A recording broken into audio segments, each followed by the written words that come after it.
investor yang akan menanamkan modal misalkan hanya perlu ke BKPM misalkan, ya. Nah di situ semua perizinan itu ada di sana, apakah itu perizinan dari Kementerian Perdagangan, Kementerian Perindustrian, Kementerian apalagi Lingkungan Hidup dan sebagainya itu ada di sana. Jadi seharusnya mereka tidak perlu pergi ke kementerian-kementerian yang lain ya, cukup ke situ. Nah, tapi kalau misalkan banyak meja yang harus dilalui juga jadi sama juga, artinya banyak prosedur yang harus dilewati ya. Nah ini kan memakan waktu ya, makan biaya.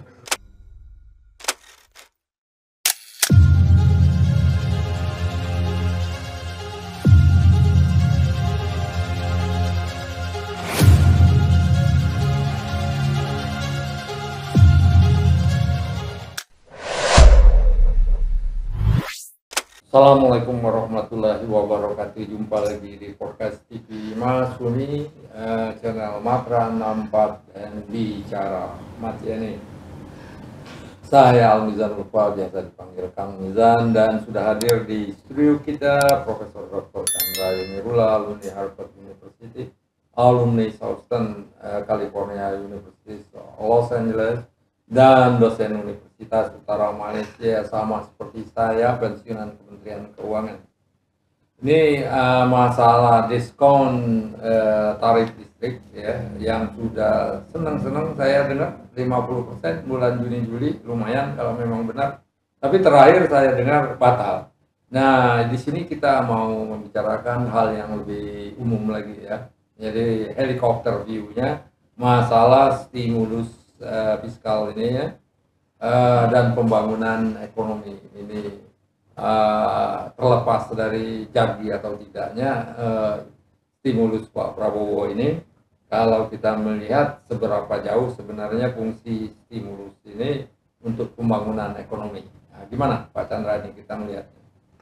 Ya, kita sudah mendengar pengumuman dari Ibu Menteri Keuangan Sri Mulyani bahwa pemerintah akan meluncurkan paket stimulus ekonomi ya, dalam bentuk 5 program stimulus ekonomi. Nah ini tujuannya adalah untuk meningkatkan aktivitas ekonomi, karena kita tahu bahwa pertumbuhan ekonomi agak menurun ya. Kuartal pertama itu tidak sesuai dengan harapan, yaitu di bawah 5% ya. Nah untuk menumbuhkan lagi atau merangsang pertumbuhan ekonomi, maka pemerintah memandang perlu untuk meluncurkan stimulus ekonomi ini. Ya. Nah, kita tahu bahwa sektor itu rencananya apa aja, Pak Chandra? Itu kalau tidak salah itu ada di bidang transportasi, bantuan sosial, subsidi upah, insentif tol ya. Ya. Listrik kayaknya belum jadi dilaksanakan. Yang 5 ini yang sudah yang mudah-mudahan ini bisa diluncurkan dalam waktu segera ya. Nah, kita mengharapkan bahwa dengan adanya stimulus ini kegiatan ekonomi akan meningkat ya. Paling tidak dalam waktu pendek ini, dalam waktu singkat bisa memberikan rangsangan ekonomi kepada masyarakat ya, karena bulan Juni-Juli kan adalah masa libur ya, di mana para orang tua biasanya akan membawa jalan anak-anaknya ke luar kota misalkan. Makanya pemerintah memberikan diskon misalkan untuk transportasi, apakah itu pesawat, kereta api, bus, bahkan kapal laut ya, dan juga untuk orang yang akan bepergian lewat jalan tol itu diberikan potongan biaya tol ya, dan juga untuk masyarakat miskin itu diberikan bantuan sosial, kemudian untuk para pekerja itu diberikan subsidi upah ya, dan sebagainya. Jadi dengan demikian, karena ini menyasar golongan-golongan yang memang punya potensi untuk membelanjakan uang atau menerima keuntungan dari stimulus ini, mereka akan lebih aktif lagi dalam membelanjakan uangnya ya. Uangnya nggak ditabung, tidak ditabung, ya dibelanjakan semua, dan ini akan membangkitkan daya efek multiplier ya, yang berdampak kepada kegiatan ekonomi yang lain yang berkaitan, sehingga pada akhirnya pertumbuhan ekonomi akan meningkat sesuai dengan harapan masyarakat. Ini menurut Pak Chandra tadi sebenarnya jangka pendek stimulus fiskal ini sebenarnya bukan andalan pertumbuhan. Kalau penyakit stimulus fiskal itu mirip-mirip obat painkiller ya. Ya pusing-pusing itu hilang sehingga bisa jalan. Tapi penyakit yang sebenarnya nggak terobati ya. Nah, kira-kira untuk mengobati penyakit yang sebenarnya untuk melajukan pertumbuhan ekonomi ini apa saja Pak Chandra? Ya, kita tahu bahwa di dalam meningkatkan ekonomi, pertumbuhan ekonomi itu kan ada 4 atau 5 unsur yang penting ya. Pertama konsumsi, kemudian ada investasi, ada government expenditure, atau kemudian belanja pemerintah dan net ekspor atau net impor ya. Nah, ini merupakan hal yang penting untuk diketahui bahwa kita itu kan mengandalkan pertumbuhan ekonomi itu berdasarkan dari konsumsi masyarakat. Ya. Nah, kita tahu bahwa kelihatannya konsumsi masyarakat ini akhir ini menurun karena mungkin pendapatan masyarakat menurun, mereka sudah makan tabungan, kemudian untuk mencari pekerjaan susah, lowongan kerjaan terbatas, ya, bahkan banyak PHK ya. Nah, ini kan memperlihatkan bahwa kegiatan ekonomi itu melambat ya.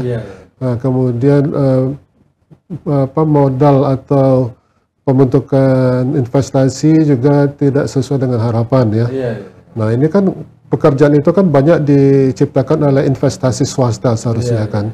Nah, tapi kalau investasi swasta itu masih mendapat gangguan, apakah itu gangguan untuk menanamkan modal, apa gangguan dari pihak luar ya, ataupun mungkin daripada segi governance atau dari segi ease of investation atau ease of business itu masih kalah dengan dunia luar, dengan negara tetangga. Ini kan akan menyulitkan para pemodal dari luar negeri maupun dalam negeri untuk menanamkan modal, sehingga peluang pekerjaan itu tidak tercipta, sehingga para penganggur itu makin banyak, dan orang yang menganggur pun itu kan tidak punya uang untuk belanja ya.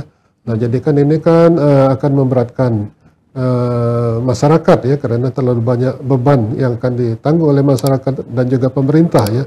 Nah, pemerintah harus menanggung, membantu, sedangkan untuk membantu dalam meluncurkan stimulus ekonomi juga terbatas dananya kan. Kita kapasitas fiskal kita kan masih terbatas, juga fiscal space juga masih terbatas ya, penerimaan pajak masih terbatas, sedangkan belanja itu besar. Program-program presiden kan banyak sekali. Dan terakhir itu adalah untuk pembentukan koperasi merah putih ya. Nah, ini kan merupakan perlu penganggaran yang besar. Nah, disinilah tantangan dari pemerintah bagaimana menciptakan pendapatan dari pajak misalkan dengan mendatangkan investasi dari luar sehingga bisa meningkatkan aktivitas ekonomi, penerimaan pajak meningkat, kemudian para penganggur akan mendapat pekerjaan, sehingga pertumbuhan ekonomi akan mencapai apa yang telah diharapkan oleh pemerintah, yaitu 7% atau 8% sesuai dengan harapan pemerintah. Gimana ini, saya kemarin sekilas baca itu untuk tadi salah satu unsur utama pertumbuhan ekonomi itu pengeluaran pemerintah ya. Nah, ini untuk meningkatkan efisiensi pengeluaran pemerintah, kemarin atau semalam saya dengar Ibu Sri Mulyani itu membuat beberapa peraturan ya untuk lebih efisien pengeluaran pemerintah itu. Ini gimana Pak kita melihatnya? Ya, pengeluaran pemerintah memang perlu diefisienkan kan. Ya, jadi kan pemerintah kan sudah melakukan efisiensi anggaran ya. Nah, tapi efisiensi anggaran ini kan kelihatannya belum jelas ini bagaimana bentuk efisiensinya kan. Yang kita tahu adalah mengurangi belanja-belanja di sektor-sektor tertentu ya. Yang tidak penting. Yang tidak penting, yang dianggap tidak penting, dan dialihkan ke program yang dianggap lebih penting ya. Seperti misalkan untuk belanja rapat-rapat di hotel ya. Itu kan dikurangi ya, sangat drastis ya, sehingga nggak ada uang sakunya lagi. Iya, sehingga kita mendapat berita bahwa banyak hotel-hotel di Jakarta ini mungkin di tempat lain juga terancam akan tutup ya, karena sangat berkurangnya orang yang tinggal di hotel ya, atau mungkin aparat pemerintah, pegawai pemerintah itu jarang sekali yang rapat di hotel. Nah ini kan punya efek negatif juga ya. Yang jelas itu akan ada PHK ya, atau kebangkrutan mungkin ya. Kalau bila ini bisa berlangsung terus, kali ini berlangsung terus. Jadi pemerintah juga harus mengupayakan supaya jangan sampai efisiensi anggaran ini menimbulkan masalah di suatu sektor. Padahal di sektor yang lain belum tentu ada efek positif daripada efisiensi anggaran ini. Jadi yang jelas dia dikeluarkan pada satu sektor, katakanlah hotel, travel segalanya, ini dikurangin, tapi uangnya dialihkan ke tempat yang belum tentu lebih efisien. Betul, itu jadi masalah ya. Iya, ya itulah. Jadi kita harapkan pemerintah di dalam mengalokasikan anggaran itu betul-betul hal yang betul-betul produktif ya. Kalau memang misalkan ada program yang betul-betul produktif, oke, itu bolehlah dialihkan ke sana. Tapi kalau yang masih tanda tanya, yang belum ada bukti-bukti empiris ya bahwa ini akan menghasilkan hasil yang lebih tinggi dalam bentuk produktivitas atau nilai tambah, itu akan mungkin tidak perlu kita lakukan daripada mencoba-coba ya. Seharusnya lebih baik yang pasti-pasti saja gitu. Dan tadi faktor lain yang menentukan pertumbuhan ekonomi dan kesejahteraan rakyat itu faktor investasi ya. Nah, kita ini merasakan masalah perizinan ini belum begitu baik ya untuk mempermudah orang itu. Dulu kan ada program satu atap. Tapi kalau satu atap mejanya mesti 100 kan? Nah, ini gimana Pak? Ya, efisiensi ini, investasi ini. Ya, itu istilah satu atap itu kan berarti memudahkan orang. Jadi tidak mengurus perizinan itu kemana-mana. Misalkan kantornya itu bertebaran di berbagai tempat ya. Jadi cukup pergi ke satu tempat di mana para instansi yang di mana kita harus mengurus suratnya itu berkumpul di satu tempat. Itu kan memudahkan paling tidak kan. Jadi para investor yang akan menanamkan modal misalkan hanya perlu ke BKPM misalkan ya. Nah di situ semua perizinan itu ada di sana. Apakah itu perizinan dari Kementerian Perdagangan, Kementerian Perindustrian, Kementerian apalagi Lingkungan Hidup dan sebagainya, itu ada di sana. Jadi seharusnya mereka tidak perlu pergi ke kementerian-kementerian yang lain ya, cukup ke situ. Nah, tapi kalau misalkan banyak meja yang harus dilalui juga jadi sama juga, artinya banyak prosedur yang harus dilewati ya. Nah, ini kan memakan waktu ya, makan biaya. Nah, jadi kalau bisa selain satu atap juga meja yang harus dilalui itu kan sedikit mungkin ya, seminimal mungkin, yang perlu penting sekali saja, tidak menghambat orang yang akan menanamkan modal. Sedangkan kita tahu investasi itu kan penting sekali untuk menciptakan pekerjaan dan meningkatkan pertumbuhan ekonomi. Nah, saya punya pengalaman mau membuka investasi di Singapura, Pak. Begitu saya searching di ini, apa itu namanya, website ya, saya lupa itu ke badan apa, tiba-tiba datang ke saya itu banyak sekali ya perusahaan jasa investasi. Dia membuka apa itu namanya, membuat checklist. Ada mungkin checklistnya 10 atau berapa ya, 6 atau berapa ya, termasuk kantor segalanya. Dia tanya, kamu ini punya ini enggak, ini punya enggak, ini agen loh, agen ya. Lantas dia jawab, kalau yang ini enggak dipenuhi, Anda enggak bisa. Pasti dipenuhi. Salah satu aja tidak terpenuhi. Kalau bisa ya 5 menit selesai, dia bilang siap. Dia pasti, dia pasti sekali. Ini ada 10 syarat ya, ini harus dipenuhi semua ya. Nah, ini bisa nggak, dia tanya, ini bisa nggak, ini apa, dia jelaskan ya. Misalkan kantor, kamu harus punya kantor di sini ya, kemudian harus ada ini banyak ya daftar-daftar itu ya.